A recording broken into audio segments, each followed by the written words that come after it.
as an action figure, Batman is notorious for basically coming in every shade of the rainbow, quite literally sometimes. Case in point, this DC Direct action figure six-pack paying homage to an old Batman comic where he actually did do this. But it's not just, bright colors. Batman will wear all sorts of outfits in order to battle crime, and this is done in the toy industry all the time.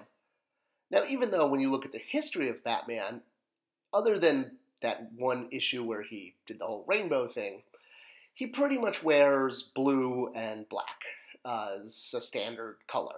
He doesn't, run around in a yellow or green outfit for the most part fighting crime. But on the toy aisle, well, it's a little different.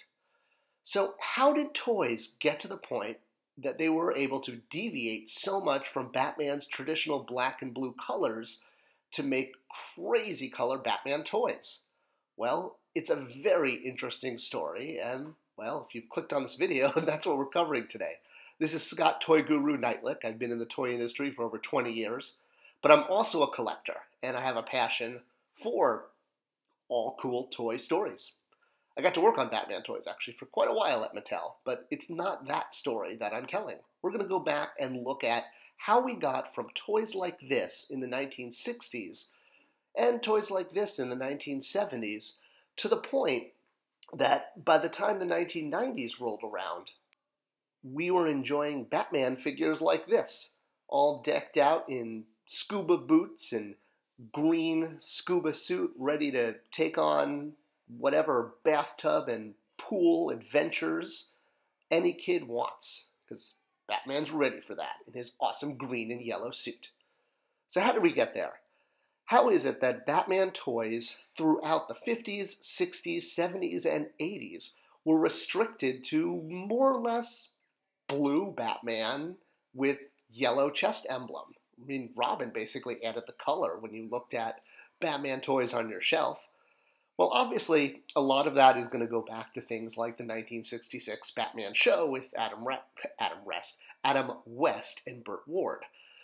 The way the colors that they wore in that show basically influenced Batman merchandise, Batman animation, and how Batman was seen in pop culture for really the next 20 to 30 years. I mean, even throughout the 1980s, Batman action figures were coming out essentially in blue and gray, the Adam West colors.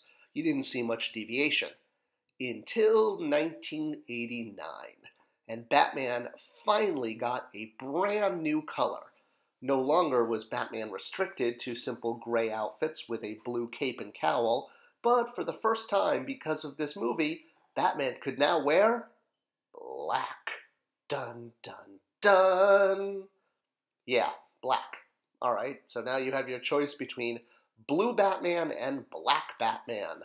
Again, for the toy aisle, it's great, but it's not that much of a deviation.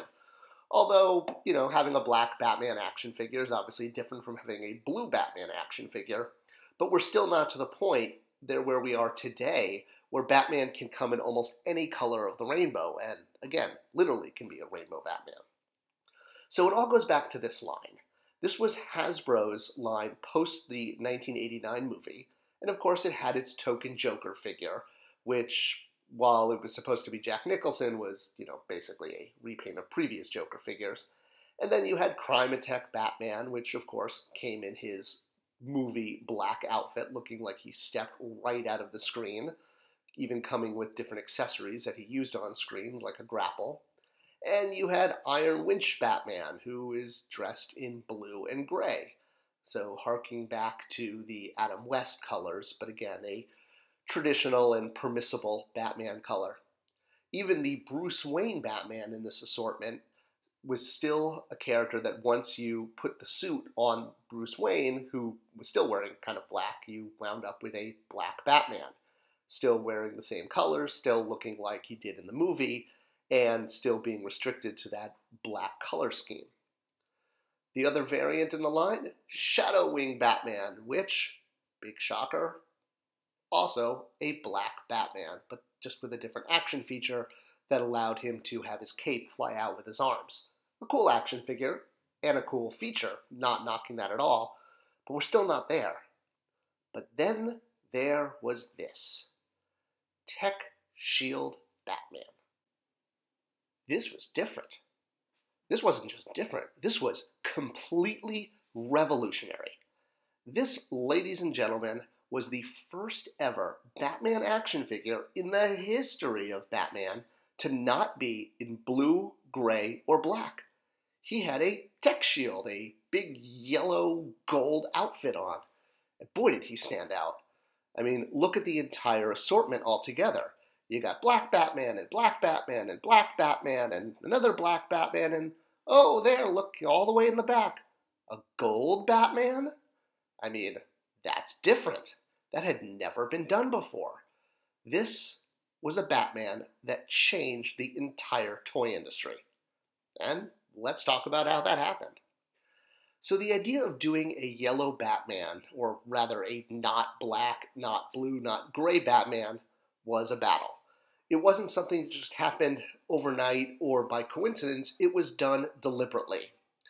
It was basically that Hasbro executives, looking at Batman sales and looking at the way sales for other action figures went, is that kids like variety. They didn't just want the same character over and over again, and if they were going to get multiple sales, the chance of a kid buying two Batman increased if you offered him in different colors. At least, all of their marketing research said this. And the hero behind this, not just Batman, but it was a gentleman named Tom Mcgrath. Currently, Tom is a consultant for the toy industry. I've worked with him actually extensively at Mattel, and have had many, many great conversations with him. He's a fantastic guy. And he's the one who brought to Hasbro's attention the idea of doing Batman in colors beyond gray, blue, and black. And he did that with the infamous Rainbow Batman 1940s cover, essentially bringing this in and saying, look, there's precedent. Batman has worn other colors in the past. Could we do an homage to this storyline and offer Batman in a different color beyond the palette of black and blue? And DC Warner Brothers agreed, and they said, all right, we'll go with yellow. That's at least safe, because that can look like maybe it's like a shiny armor. We're not going to go green yet. We're not going to go red, but at least something like a gold-colored Batman could look like it's metallic and that he's still wearing, traditional Bat colors. I mean, his belt has been yellow. His emblem has been yellow. So it's not that far off from what's been expected. It's different, but it's not, changing the entire universe. Well, it did change the entire universe. Yellow really stood out in a sea of black. And shocker, this Batman outsold all the other versions of Batman. It was new. It was different. But it wasn't just that he visually looked different. It positioned Batman differently. No longer was he just Batman. He was also kind of James Bond. The idea was Batman could now have gadgets and gear to stop crime. And it made sense because that's what he was all about.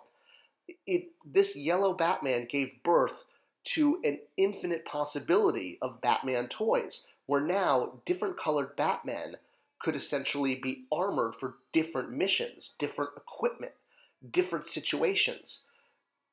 Case in point, Arctic Batman. It made sense that Batman would need to wear a white outfit if he's going to be solving a mission in the polar region. And now, because of the success of doing a gold Batman, the idea of doing a white Batman in a white outfit just followed suit. Heck, we even had purple Batmans and green Batmans and red Batmans. The color palette was now unleashed, and it was all based on the idea that Batman now needed different outfits for different missions. And the reason this figure is so important is it didn't just change Batman. It changed the toy industry. It changed the idea of doing variants for figures. No longer did figures just need to be in their traditional colors and pose, but everything from the wacky to the mashup between licenses was now possible. This one single Batman figure really unleashed an entire tidal wave of creativity that swept through the entire toy industry. Even the 2000X Masters of the Universe line was affected by this, where He-Man was now getting different armor for different situations. If he needed to smash through something, he could now use his Smash Blade. If he was trudging through the jungle, he now wore camouflage and had a giant bow and arrow because, He-Man is known for having a giant bow and arrow. But this figure would not have existed if not for that original gold Batman that Tom Mcgrath had proposed to Warner Brothers and DC and gotten permission to try. Even the current Spin Master Batman line has a gold Batman figure in it.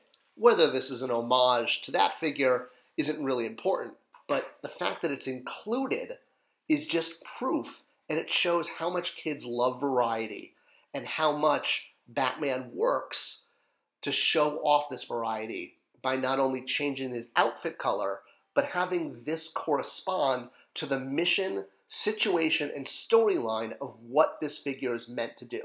And kids really embrace that. And it really increased the playability and sellability of Batman as a toy line, changing the toy industry for the better. If you like this video, I'd love to know what you think. Subscribe, give me a thumbs up. It tells YouTube to share it with other folks. And check back soon. New videos all the time. Thanks for watching.